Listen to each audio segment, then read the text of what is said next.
we understand that to sin in our thoughts is less than to sin in action. If we were to rob a person in our thoughts, or hurt a person in our thoughts, this would certainly be less than actually robbing him, physically robbing him, or actually hurting him. This is simple.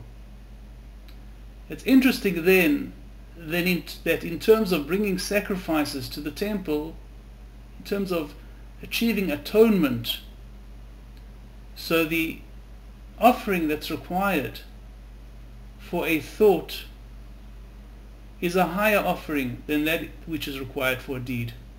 If one thinks evil thoughts, so he brings a sacrifice which is fully burnt on the altar, what is called a oila.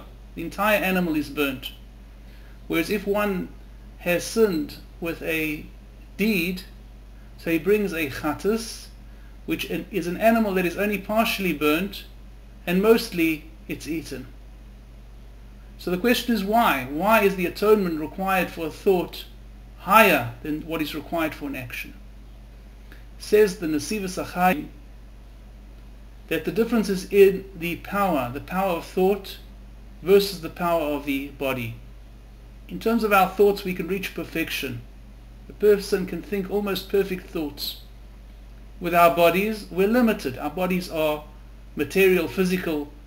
They're drawn towards the physical world, the material world. They have urges, almost some animal qualities.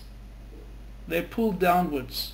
And therefore, we're limited as to what we can do with them, how much we can push them, how much can we get out of our bodies. It's limited. In terms of thoughts, however, we're able to reach with our thoughts the highest of heights. We can imagine a totally perfect world.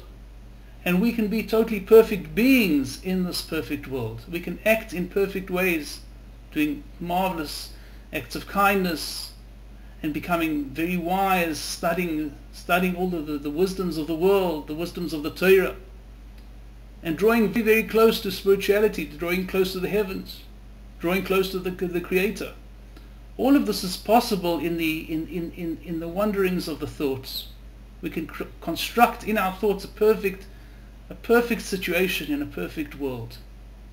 And with such thoughts, with such aspirations, with such a dream, we have goals. Our thoughts become our goals that we can aspire, we can move towards these goals.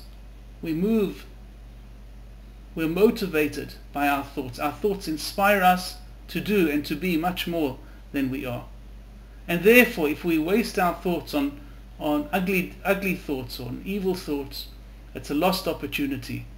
And as such, to try and correct, we need an atonement. We need to somehow, some sort of penance, some sort of atonement for our wrong thoughts, that we can set them right again, that we can take advantage of this marvelous tool that we have, our ability to think very, very high thoughts, very beautiful thoughts, and through this to reach all types of beauty and all types of happiness and wonderful, wonderful lives for ourselves and for others in this world and the next as well.